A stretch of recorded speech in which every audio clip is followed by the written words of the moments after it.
Hey folks, it's Uncle Jay. There's been a lot of discussion recently about the new tactical directive and rules of engagement that were put out by General McChrystal for Afghanistan.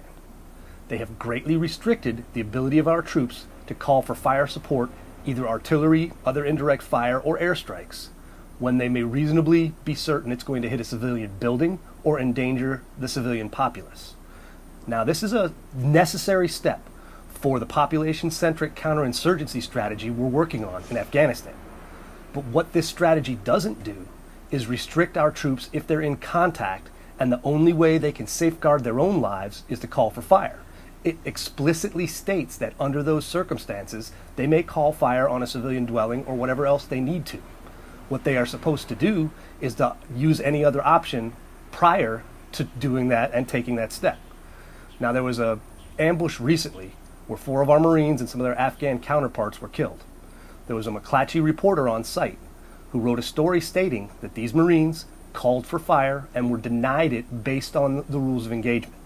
Now, we don't know if that's what actually happened, but for the purposes of discussion, let's assume that that's accurate, that the reason they were given was that the rules of engagement prohibited it. First of all, that's a mistake.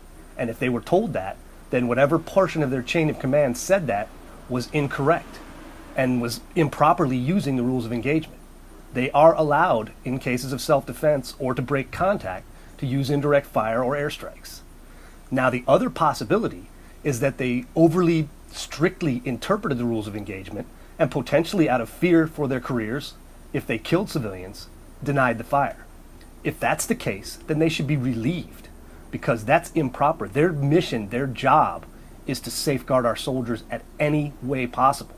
And if they denied that fire based on an overly broad interpretation or fear for their careers, then they should be relieved and potentially prosecuted for some flavor of dereliction of duty. Now, you can argue about whether or not the rules of engagement are going to cause that kind of fear, but they're not written that way. They are written with a safeguard for our troops if they are in contact. And if there is a failure of command to push that information down, then General McChrystal should be telling every one of his officers that their mission is to fire in support of our troops if they need it. We want to win the war. We have to win the hearts and minds of the Afghan people. And that means we want to avoid, at almost any cost, killing civilians. But if it's a choice between allowing our troops to die for a failure to pull the trigger, then that's a failure of command, and that portion of the chain of command should be removed and dealt with. That's the crux of this situation. The rules of engagement are necessary for our strategy.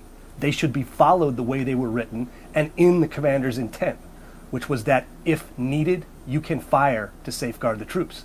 If there is another way to do it, you should take that other way in order not to kill civilians and in order to stop driving a stake between us and the Afghan populace. We need their help, and then we need their security forces to take over for us. But we can't make either one of those things happen if we're unnecessarily killing civilians. Now, the bottom line is our troops deserve the support of their chain of command, and that's up to General McChrystal to either make an example of these officers if they did fail in their duty, or to make sure that everyone in his command, in that theater, understands their responsibilities as well.